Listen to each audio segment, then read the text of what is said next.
Hello, nono ano, tudo bem?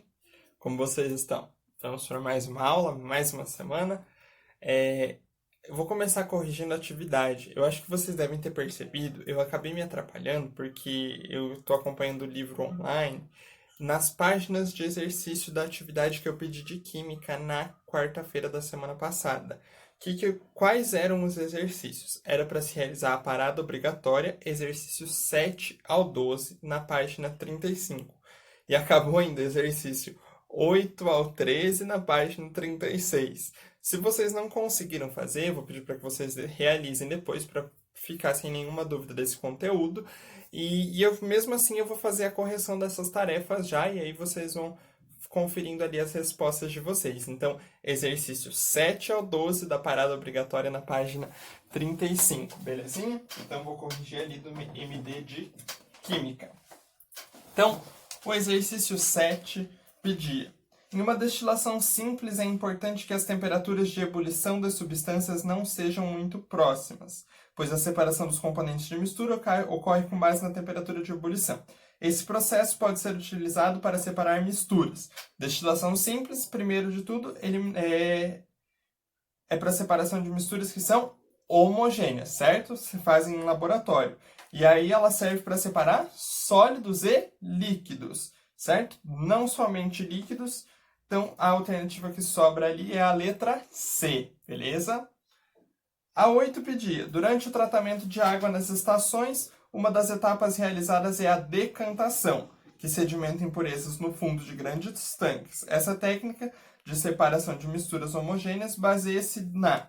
Então, o que é a decantação? Quando a gente mexe, mexe, mexe, e depois deixa estabilizar. Vai ficar um em cima e um embaixo. A gente usa isso porque a gente vê que tem densidades. Lembra quando a gente falou de propriedades da matéria? Um afunda, o outro não afunda? Então, isso é densidade. Então, a decantação simples ela é baseada ali na alternativa B, na diferença de densidade dos componentes. Beleza?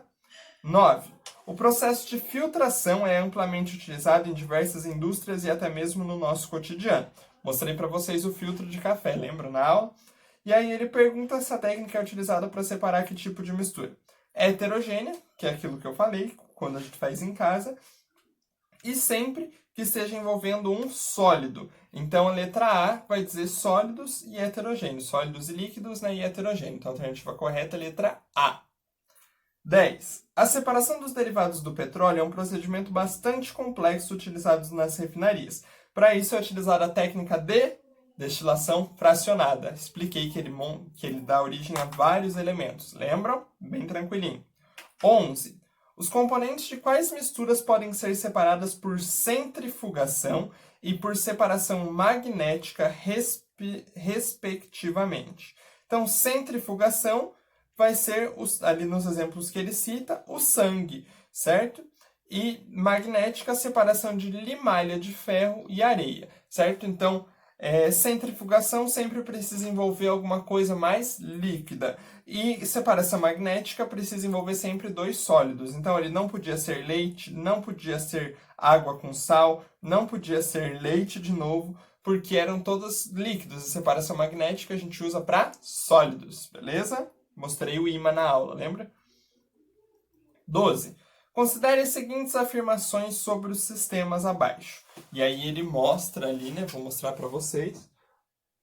Focou as imagens e vai pedir para vocês, vai dar algumas afirmativas para vocês dizerem se ela é certa ou errada. 1. O sistema A e C pode ser separado por destilação simples. A é água e sal. E C é água e álcool. Dá para separar água e sal e água e álcool por destilação simples? Não é possível. 2. O sistema B e D podem ser separados por filtração. B, água e areia, dá para separar por filtração? Dá. Água e óleo, dá para separar com peneira ou com filtro? Não, então tá errado também. 3. O sistema B e E podem ser separados por decantação. B, água e areia. E, água e óleo. Água e óleo dá para separar por decantação? Dá para separar por decantação, certo? Então, B, água e areia, também dá para separar por decantação. Diferentes densidades, né? Água e óleo, diferentes densidades, eu consigo separar. Água e areia, diferentes densidades, eu consigo separar. Então, a alternativa 3 é verdadeira. 4. O sistema D não pode ser separado por dissolução simples. D, areia e sal. Digam para mim.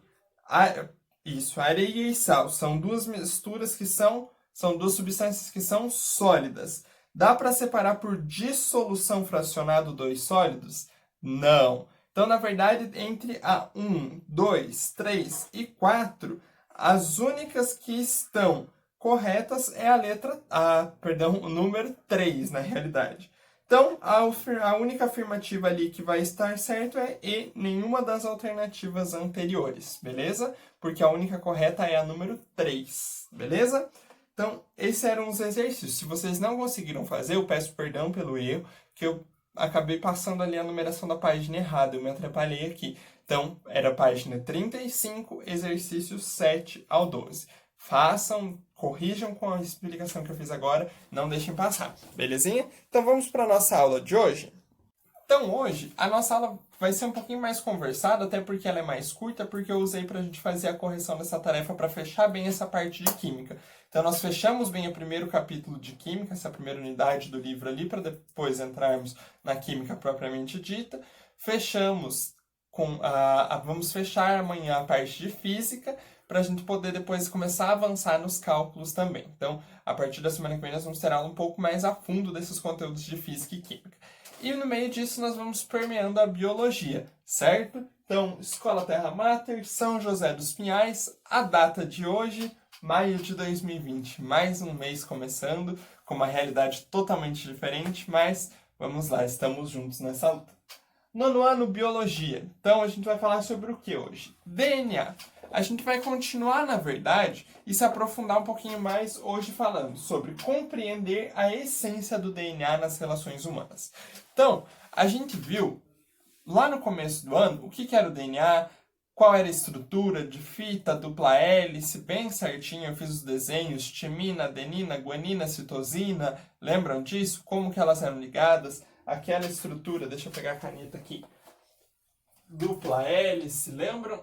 Que era ligada pelas bases nitrogenadas e que carregava todo o material genético humano.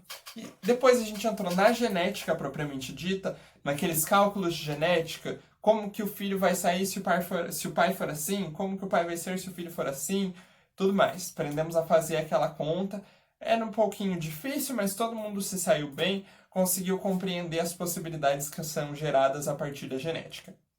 E hoje eu quero trazer mais uma conversa para a gente começar a entrar num conteúdo que a gente chama de biotecnologia. Então, com o passar dos anos, com a tecnologia se desenvolvendo, com o mundo se desenvolvendo e mais do que isso, com a ciência se desenvolvendo, o DNA ele passou a ser uma grande ferramenta de estudo, então um grande conteúdo de estudo, principalmente dentro da biologia, na área da biotecnologia. Então a genética ela vai relacionar com as ferramentas de passagem de DNA, certo? Mas quem vai estudar o DNA propriamente dita é a área da biotecnologia. Por quê? Porque a área da biotecnologia ela tenta desenvolver novas estratégias para a ciência. Então nós vamos começar a pensar sobre esse conteúdo hoje, porque ele tem esse foco de levar esse pensamento principalmente na questão da bioética.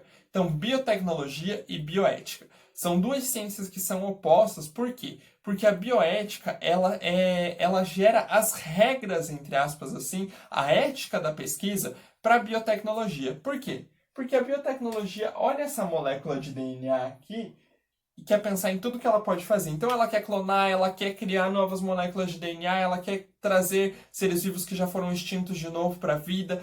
Tudo isso é feito a partir do DNA e da biotecnologia. E a bioética é quem vai cuidar disso aqui. Por quê?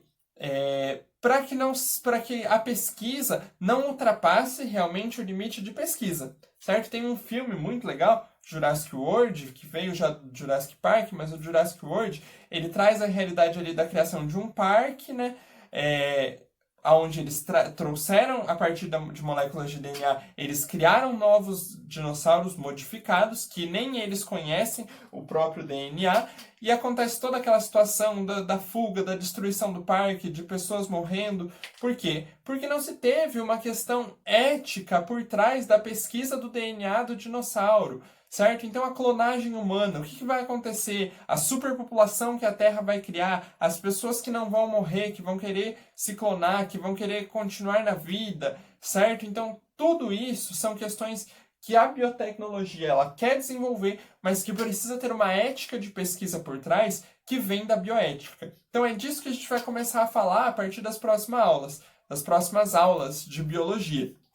Certo? Entender o que a biotecnologia quer fazer e o que é ético e o que não é. O principal foco é a gente construir uma ética entre nós em que vocês compreendam aquilo que vocês acreditam ser certo dentro da pesquisa e também, só que façam isso baseado em informações seguras, certo? Então, não simplesmente dizer eu concordo com a biotecnologia ou eu discordo da biotecnologia, mas a gente precisa entender as questões éticas por trás da pesquisa do DNA. É muito importante, vai trazer cura para a doença, vai permitir muita coisa para o ser humano, mas também tem questões muito éticas por trás.